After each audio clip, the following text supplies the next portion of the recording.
Swayam Prabha. Digital India. Educated India.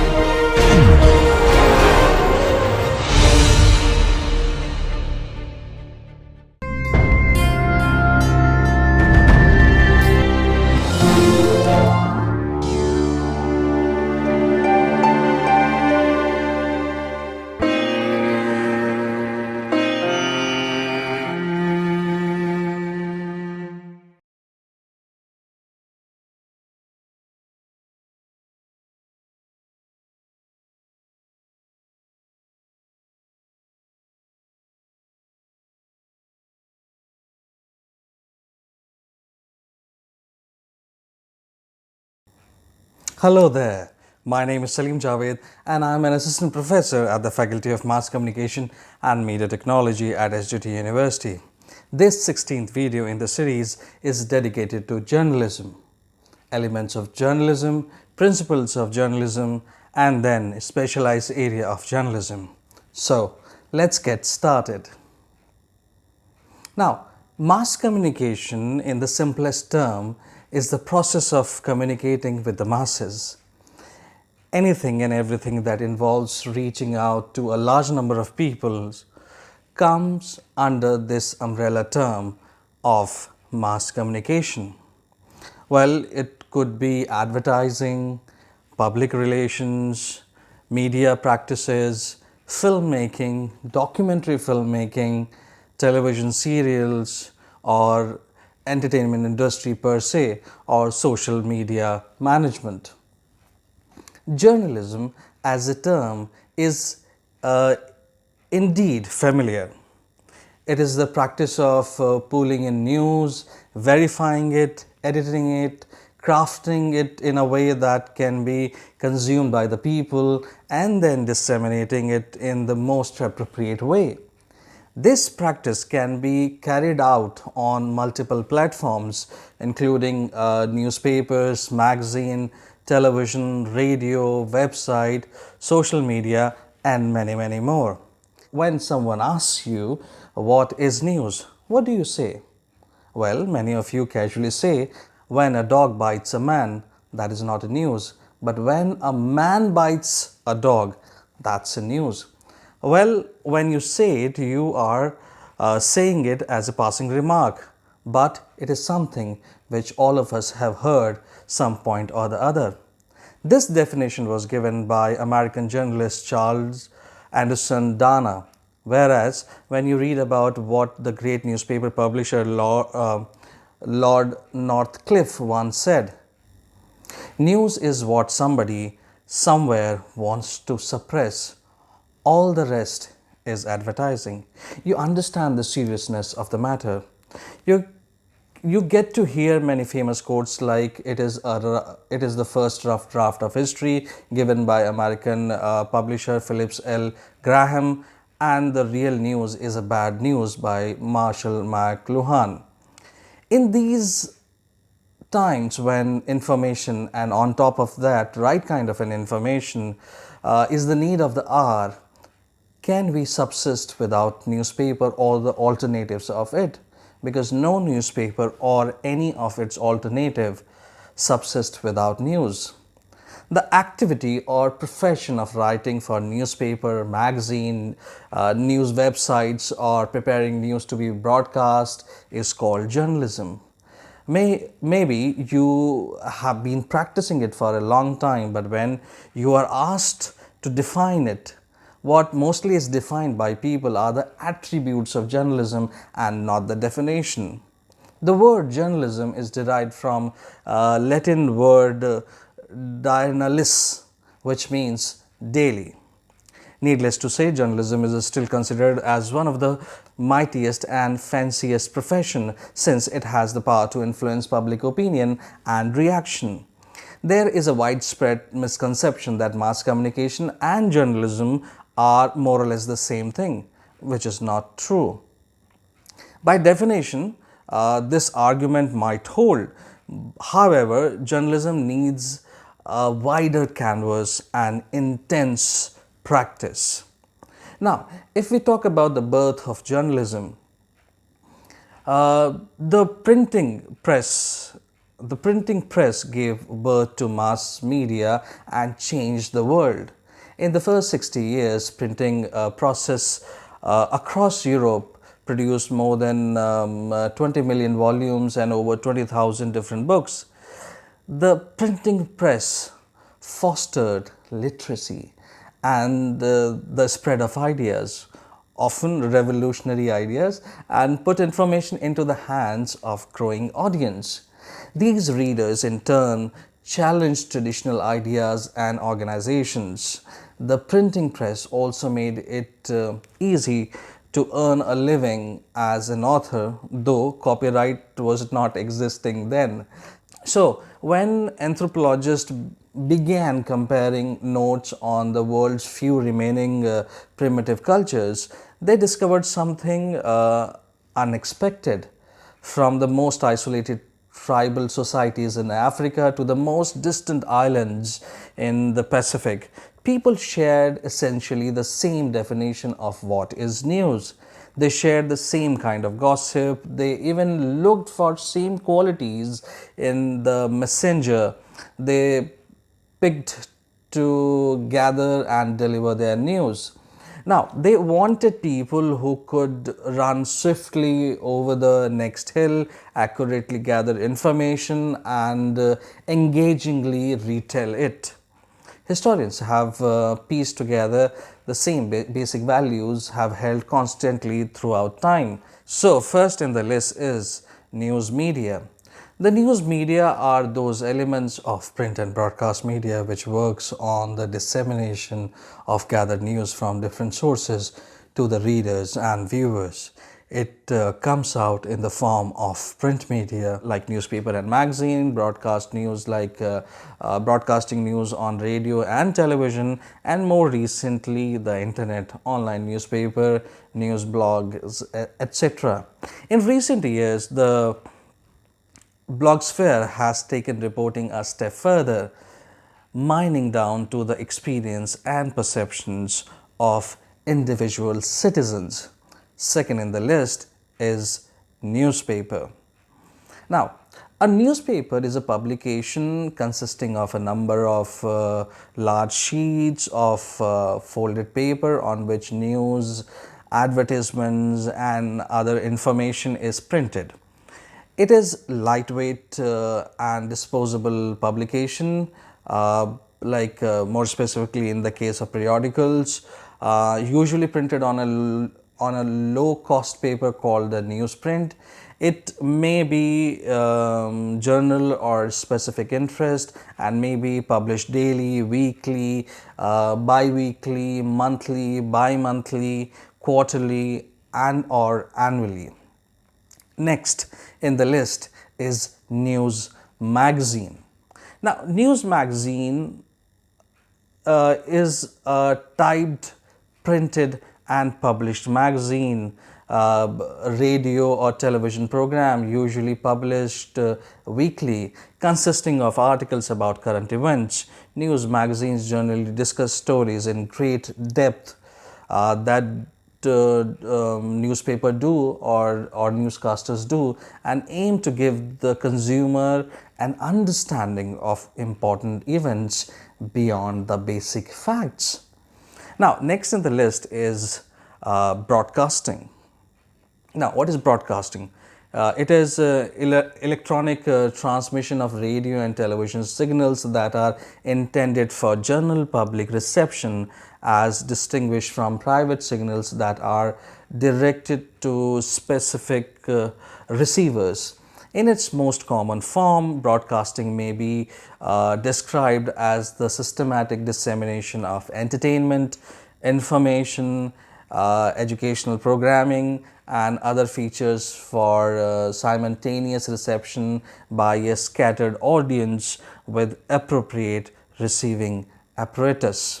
Now, next in the list is newsreel. Newsreel is a form of short documentary film containing news stories and items of tropical interest that was prevalent between 1910 to late 1960, typically presented in cinemas. Newsreels were a source of current affairs then, and information and entertainment for millions of moviegoers. Next in the list is online journalism. Now, online journalism, it is also known as digital journalism, is a contemporary form of journalism where editorial content is distributed via the internet as opposed to publishing via print or broadcasting. Online journalism is a process that has been in use for last 2 decades, 2 decades or 25 years or 30 years, 1990 onwards. Now, let's explore these specialized areas of journalism in detail. So, first in the list is yellow journalism. Well, they sell, just to put it plain, they sell sex, mud-slinging, sensational news, violence, and take news. Josheph Pulitzer is credited to introduce the technique of yellow journalism to newspapers. He acquired the newspapers St. Louis Post-Dispatch and the New York World in 1880s. Exaggeration of news incidents, scandal mongering, and sensationalism of news stories are some of its features. Sensational, often irresponsible, is identified as yellow journalism. In Indian context, the very way the terrorist attack in Mumbai was covered at the cost of national security, the way Arushi murder case was shown on television, the media trial of Nirbhaya rape case, there can be so many examples of it. According to an article, yellow journalism hurting institutions, maligning people, published in Times of India on August 28, 2019, the Supreme Court of India expressed concern over the rise of yellow journalism, which is damaging institutions and maligning peoples, and added that the issue need to be examined. It said freedom of press is supreme, but it cannot be one-way traffic. Professor Noam Chomsky once said, the duty of a journalist is to tell the truth. Journalism means you go back to the actual facts and you look at the documents, you discover what the record is, and you report it that way. Although many people agree with journalism integrity, the reality is that it is not always there. That is where yellow journalism comes in. It started as a competition between two New York newspapers. These newspapers were Joseph Pulitzer New York World and William Randolph Hearst New York Journal. Now, these papers competing against each other, often for more sales, included fake stories, twisted facts, sensationalism, colorful comic, and eye-catching headline to get people to buy more of their newspaper. It reminds me of an incident which actually happened with me. I asked somebody that what yellow journalism means. You won't believe what that person said to me. The statement was, paper सड़ने के बाद yellow हो जाता है, इसलिए इसे yellow journalism कहते हैं. I said, what? That's not true. The term yellow journalism was first coined from a comic used in New York World. This comic featured a character dressed in yellow that was named the Yellow Kid, and eventually became popular all over New York. In order to compete with Pulitzer paper, William Randolph actually lured the author of that comic, R.F. Outcault, and he took him in his newspaper and then started his own comic strip in his own paper. In response to this, Pulitzer actually created a second Yellow Kid. Now, there were two Yellow Kids with both paper claiming ownership of the character. Thus, the competition started and soon led to paper being known as the Yellow Kit paper. This label later turned into the Yellow Papers and soon followed Yellow Journalism after competition rose higher over the Spanish-American War. A very common example of yellow journalism within today's technology may include clickbaits, articles on social media. Clickbait is a sensationalized headline that encourages you to click a link to an article, image, or video. Instead of presenting objective facts, clickbait headlines often appeal to your emotions and curiosities. I mean, some examples can be like when you get to read something like this, you would not believe what this teacher said in her classroom, or 10 ways of making money while you are sleeping, or watch a mother who is accused of abusing her newborn baby. Now, once you click, the website hosting the link earns revenue from advertisers, but the actual content is usually of questionable quality and accuracy. Websites use clickbait to draw in as many clicks as possible, thus increasing their ad revenues. Now, presenting the right news in a right manner with having the truth as the first priority, the media house must understand the difference between right news and popular news. Now, after yellow journalism, let's talk about public or civic journalism. Now, what is this public and civic journalism? This is a type of journalism in which media professionals make the masses aware of glaring issues affecting countries' social and public growth. Civic or public journalism is the idea of integrating journalism into democratic process. The civic journalism movement is an attempt to abandon the notion that journalists and their readers or audience are spectator in political and social process. In its place, the civic journalism movement seeks to treat readers and these audience and community members as participants.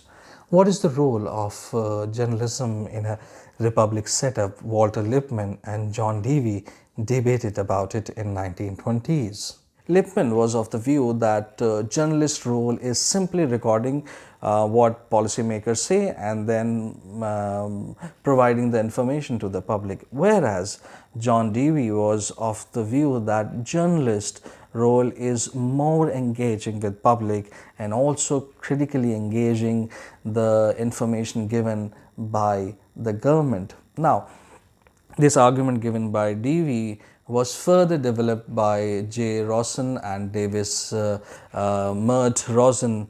They were of the view that public journalism within the political community works as a responsible member with a full stake in public life.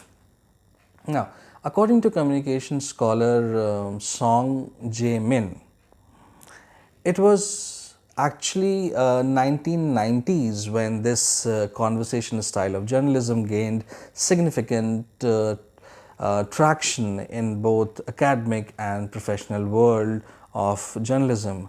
Among many, one of the major incident was of Mexico, in which reporter Alexandra Zenek and the local newspaper she was working with, Siglo 21, played a major role. The case started one night before the explosion took place in Guadalajara, where she interviewed workers as they were crawling up from the city's underground drainage system. Alexandra Zanek could not believe government's official assertion that the fumes from the gas leak has been successfully dispersed throughout the country's second largest metropolis. While workmen from a nearby plant scurried about secretively, city emergency workers just looked puzzled.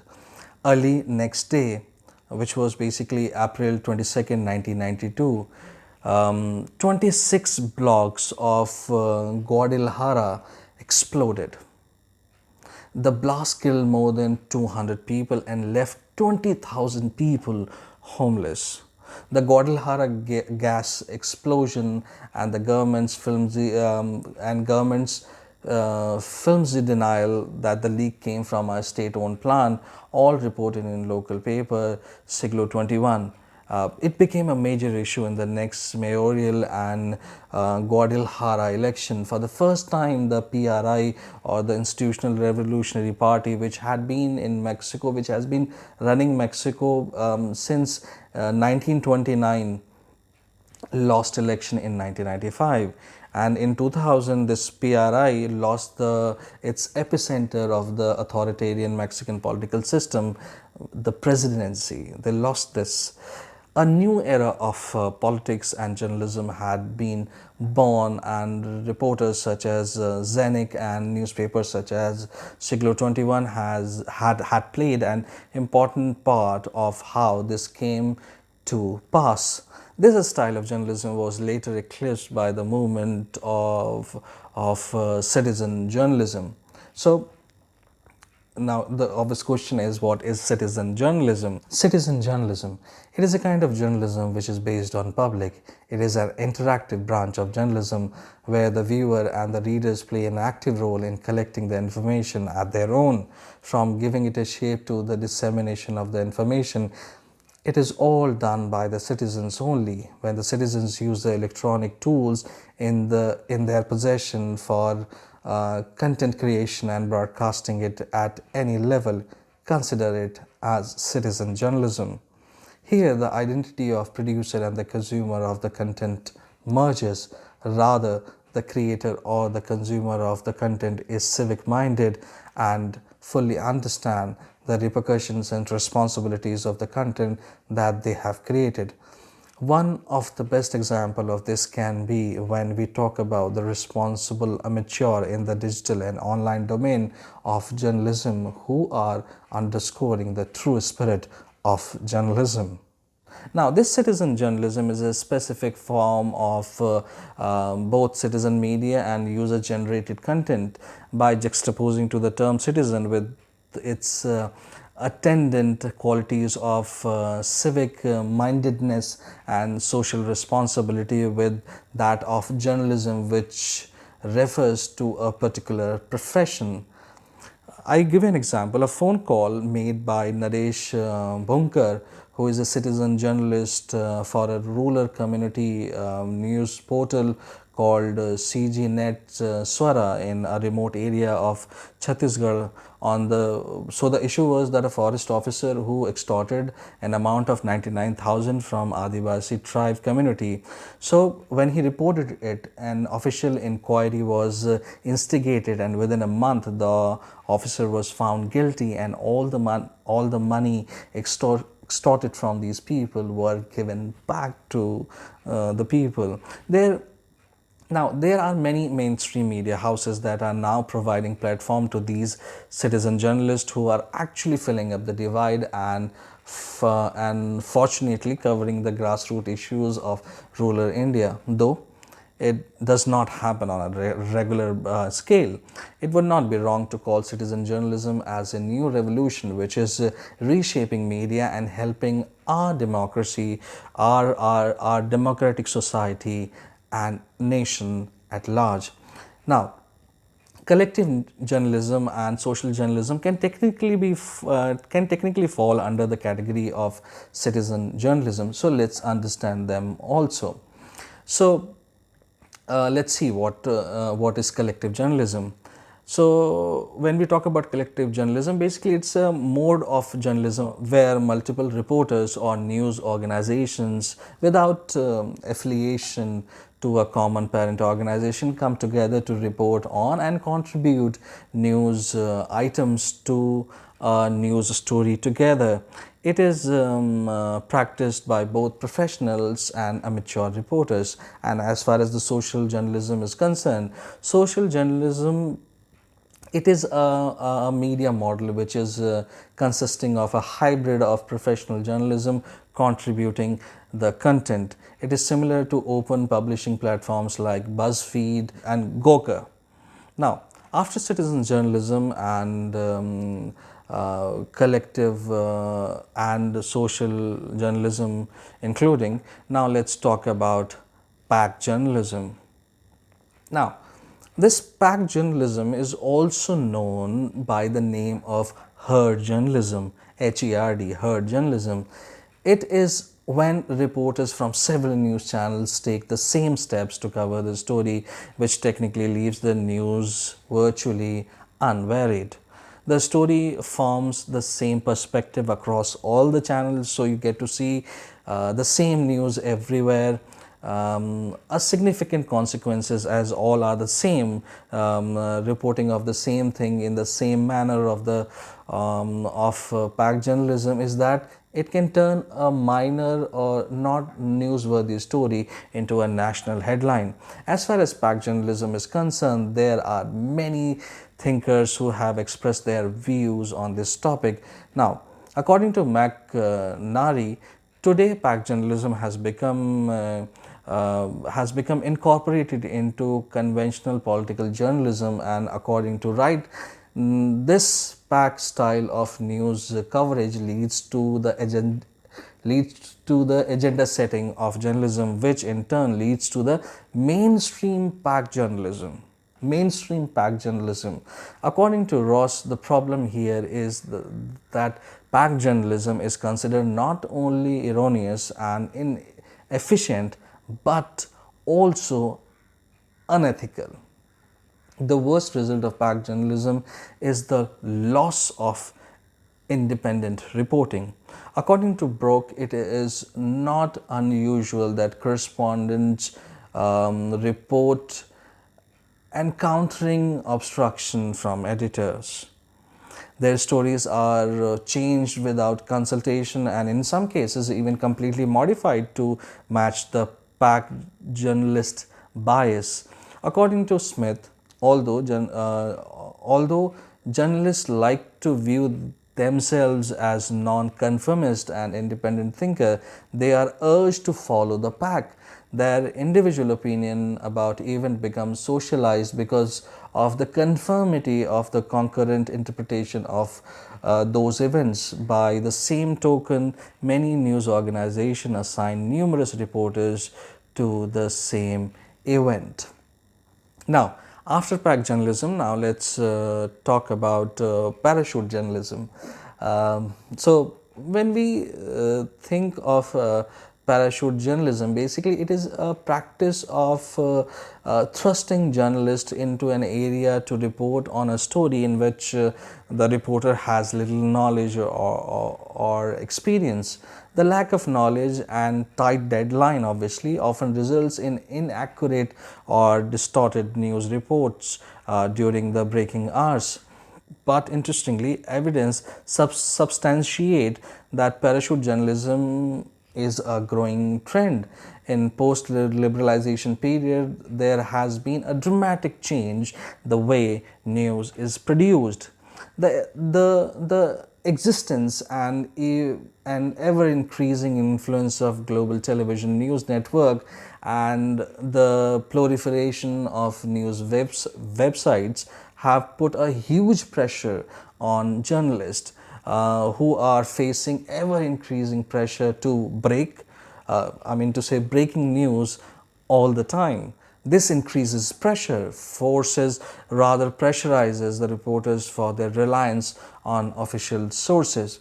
Now, in case of a wire service journalist, it means more pressure, and they also have to spend more time in their office, and they to rely on these official sources. So who are these official sources? These official sources are basically people in higher offices, government offices, those who provide some information when you need it. So what happens as a result, so you do not have your own information, so you are parachuted, or a journalist is like parachuted in any situation, believing that you have your own official contacts in place, and if you are new to the system, you have many wire services, the number of wire services in your cell phone.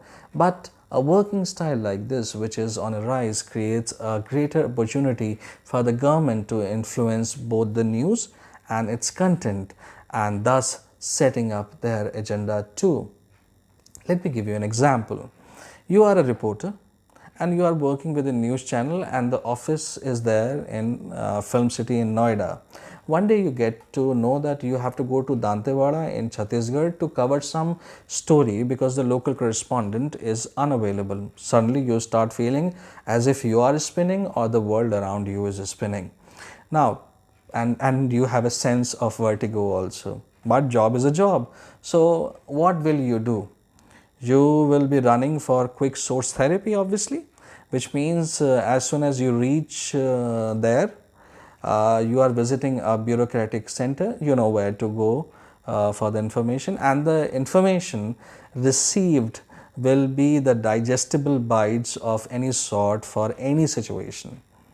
Now, another pressure that most of the journalists have to go through is of big story. Every channel wants to break it first. This big story decides the rhythm for the day news, the whole day. Even if there are some first-hand information on some other topic, this big news will swallow all the other news because this is not the news that other channels are covering. So you have to stay on the main story which other news channels are also covering. So if you remember, I give you an example. If you remember that when a small boy, his name was Prince, who tumbled into a 60-foot deep borewell, and the marathon reporting of this incident, where every news channel had to show, technically every news channel, doesn't matter whether the reporter had any idea of this kind of a reporting or not, just showed it. Everybody showed it because millions glued to their television, though many children in subsequent years fell into borewell but could not be rescued in time. Many of them could not be rescued. Why this news was covered by every channel? There are many reasons for that. First of all, the location, which was basically Haldehri village in the Kurukshetra area in Haryana, which is like which is next to Delhi. So proximity of the location. So the proximity was there. So it was, you can easily reach. And second reason was that the information was easily available and there was no much cost involved in it. What was required? A reporter, one OB van, and you have a material ready for next 100 hours. Next 100 hours. And obviously the written material was also available everywhere for people to use. And in case if you are a foreign correspondent in some country, so then you can use some local press or local journalist as an important source other than the official account also. For these parachuters, these local press or local reporters are called fixers, who are instrumental in providing background information, sometimes as a translator too. It is a company a foreign correspondent would like to keep in the unknown territory. But will not this kind of assistance hamper or skews your own journalistic temperament? This is something which need to be thought about. Now, neo or new journalism. It is a news writing style which gained the popularity in 60s and 70s of the last century. It is a kind of style which denotes instinctive stance with the non-fiction style of writing, emphasizing on truth in detailed enquiry format. By 1980s, this style of writing got faded. It is a kind of a style which is more suited for magazine than newspaper. The biggest criticism of this style was that it functions more as a psychological or sociological manner than as a journalistic manner. This is obviously in contrast to the traditional journalism style, where journalists are typically invisible and only the facts are reported as objective as possible. But before I advance any further, let me clarify a doubt which many students have asked me. The new journalism is not new media. New journalism is different and new media is different. Now, James Murphy in his book, The New Journalism, A Critical Perspective, explains it at length. James Murphy writes that the new journalism under consideration here is distinguished from the more generic meaning of the term as form and technique are distinguished from attitude. The three traits of the genre are likewise unified along formal lines. This is, they all stem from the writer's concern with using dramatic literary techniques. These techniques are based to a greater extent on intensive reporting, which is in turn often results in an acknowledgement of one's subjectivity. It is a kind of a literary category, and the style of writing has predefined traits. It is eloquent, inventive, and exhibit elementary features of literary reporting. It is in-depth reporting and by and large projects the realized subjectivity. In addition, it involves more or less a well-defined group of writers who employ the technique. Everyone is elegantly different but same on core values and beliefs. Now, immersive journalism is based on first-person narration, which helps create a sense of being there kind of an impression and offers the opportunity to engage personally with a story or documentary. It puts the audience directly into the world of events. Describing her reporting during the World War II, reporter Marthe Gellhorn called it by many names like The View from the Ground, or Are You There, or Close to the Truth. But post 2000, the immersive journalism has crossed all the boundaries of its definition, since very little is written about the topic in the field of journalism studies. So there is a little to check about, but we are going to know about it in detail here in this video. As I just said, that immersive journalism is based on first-person narration, which helps create a sense of being there kind of an impression and offers the opportunity to engage personally with a story or documentary. It puts the audience directly into the world of the event. On the basis of what I have just said, you would conclude that this is also a form of journalism which should have also gone outdated, and creating the being there with words must have been an outdated exercise. Well, that's not true, neither in terms of words nor in terms of technological convergence. Rather, it is one of the many journalistic attempts to draw user into a story, and this is on a rise. The BBC took audience into a burning house to watch the firemen at work, while Al Jazeera showed users around Brazil's favelas. These are some examples of immersive journalism, a type of storytelling that immerses the user in the story instead of making them watch passively or observe it.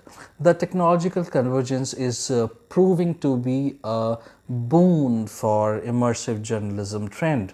Now, next in the list is development journalism. Now, the term development journalism was coined by Alan Chuckley. The concept of development journalism is widespread or widely spreading. We can also say that in developing countries.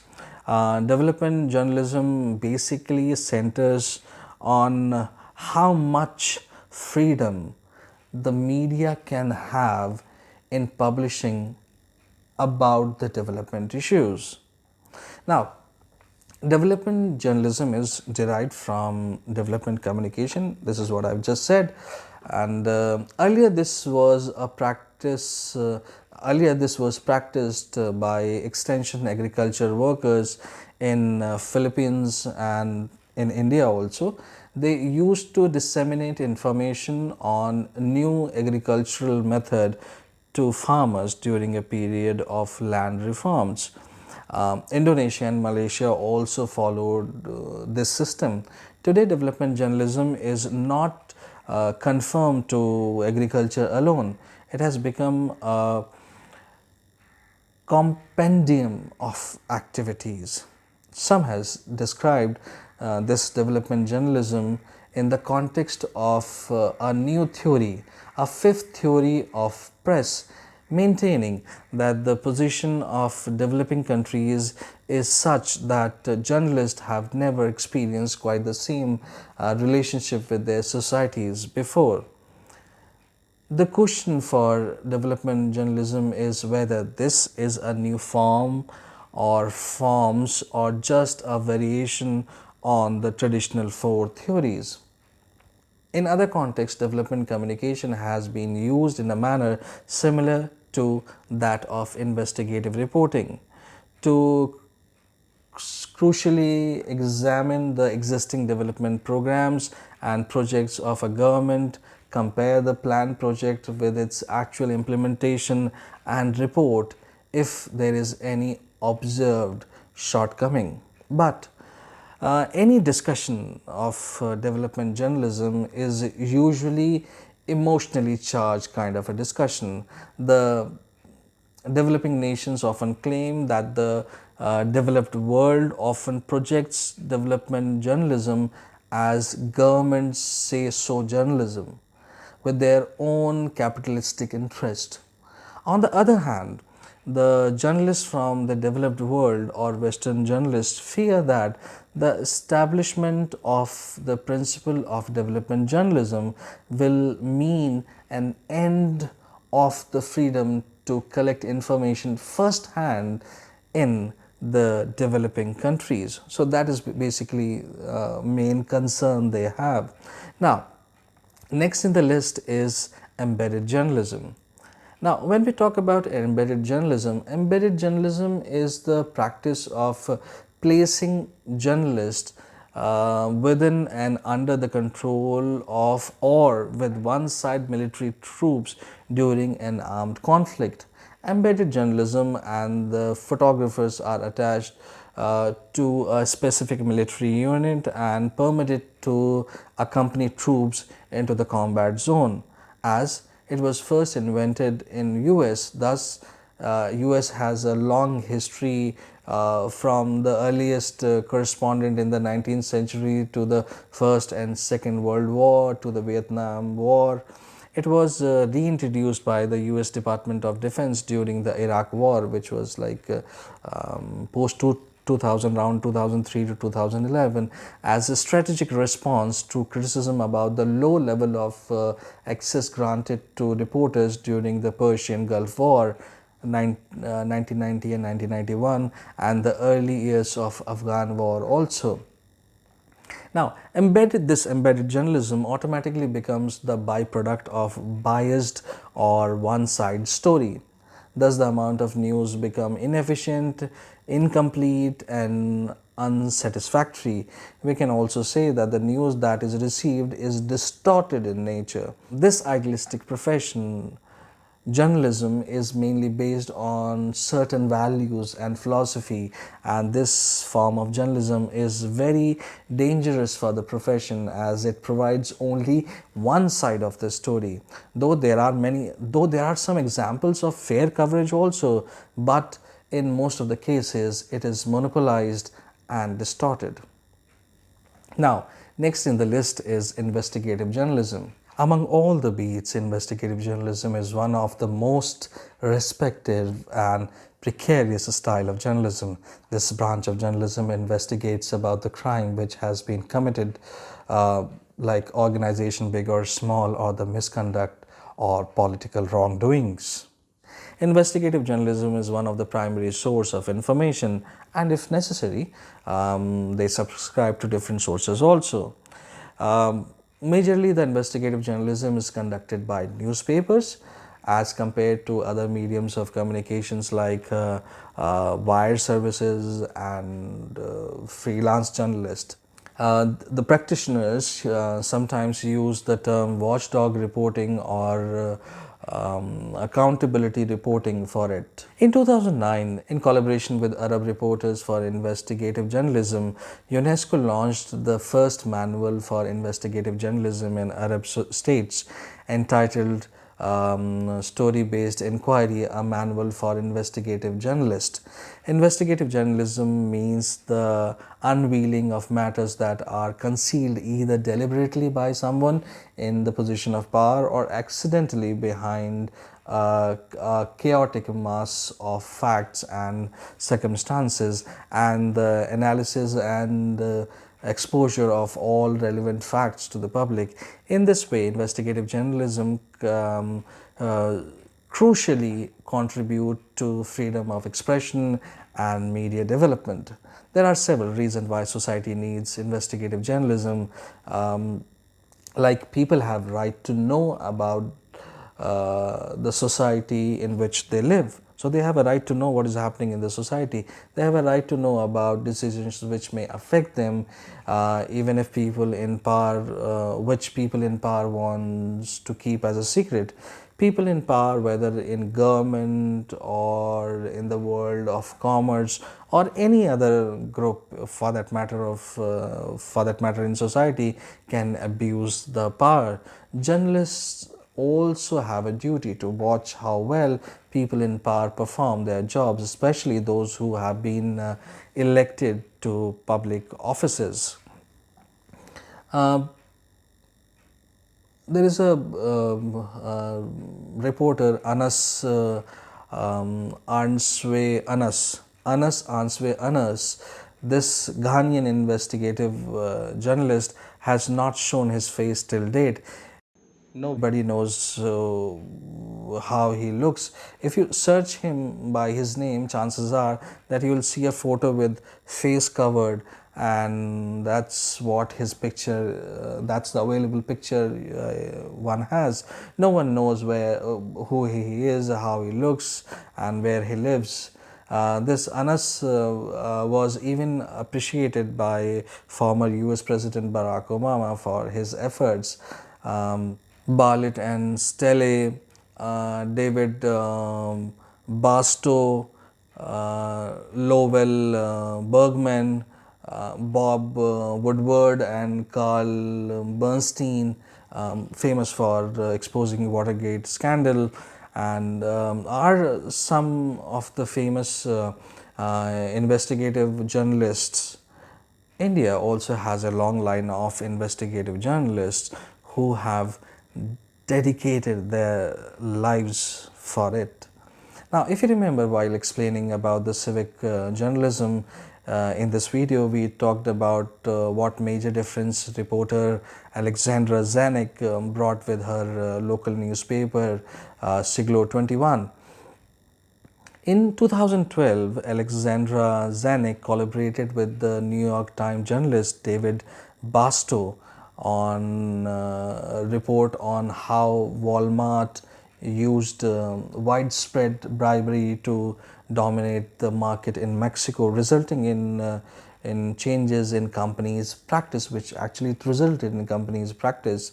The company was forced to release a report detailing how they intend to prevent corrupt practices in the future. Alexandra Zanuck work with Basto earned them the in 2012 George Polk Award for Business Journalism, in 2013 Pulitzer Prize for Investigative Reporting, and in 2013 Gerald Loeb Award for Investigative Business Journalism. Alexandra Zanuck is the first Mexican woman to be awarded a Pulitzer Prize in this field, from Mexico only. Okay, George Polk Award, Goldsmith Prize for Investigative Reporting, Pulitzer Prize for Investigative Reporting are some of the names of the award for doing great work in the field of investigative journalism. Next in the list is comedy or comedic journalism. Now, when you talk about comedic or comedic journalism, it is a comparatively new form of journalism which became popular in 21st century, which incorporates a comedic tone to transmit the news to mass audience. Though it started in print but exercised a resurgence through TV shows such as The Daily Show, Last Week Tonight with with John Oliver, The Rick Mercer Report, The Week That Wasn't, or Poll Call, and many more. There has been much criticism about defining it as comedic journalism. Many scholars believe that there should be a distinction between comedy and journalism. Comedic journalism is, of course, inherently subjective. You cannot make a joke of something without an establishing viewpoint on the subject. Critics of comedic journalism often argue that it should not be defined as journalism at all due to its subjective nature.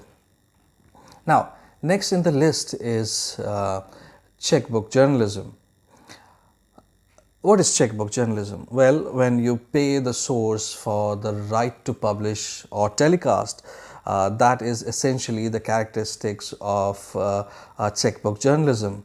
The phrase checkbook journalism is a pejorative and rhetorical term.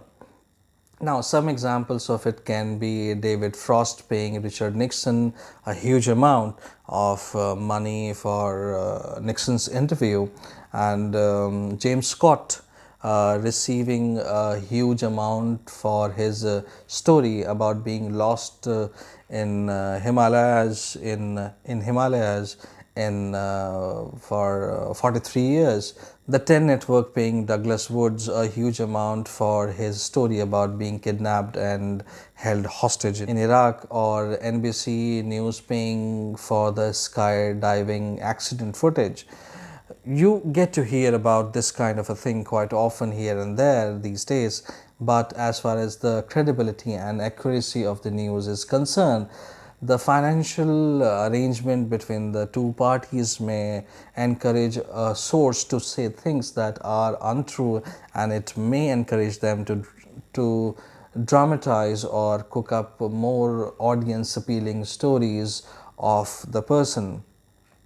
Julia Moss, from her article 5 Reasons Broadcaster Pay Licensing Fee for Stories and Why It Corrupts Journalism, elaborates it really well. She writes that television is a visual medium that relies on images to tell stories, so broadcasters might reasonably consider photos or videos more critical to their storytelling than print journalism would. However, this would have been as true 20 years ago as it is today, which does not explain why the practice of checkbook journalism seems to be increasing. What may explain this increase is that the availability and burden of having more airtime to fill with the advent of cable news. As we are skeptical culture, journalists have long required evidence to verify the allegations are true. Now that evidence must be offered as public proof. The value of some information to broadcast journalism is higher than the value of the same information to print journalism. People pay for materials because they are critical to a story worth telling. And there is a final possibility. While national newspapers and network newsrooms have cut back on expenses, they may remain a more flexible budget line in broadcast for these kind of things, for licensing fee. So last in the list is backpack journalism. The kind of situation in which a journalist work today, be that of print or electronic, has changed completely. The technological convergence has made it multitasking field, where you as a journalist not only have to learn the new technology or technologies on a daily basis, but also have to use it and deliver it within time. Because of the technological convergence, a journalist is now a cameraman, editor, and broadcaster of his or her own story. So if you are a journalist and you know about your story, then you're supposed to shoot, edit, and then send the complete package to the agency you are working for. Various media tools such as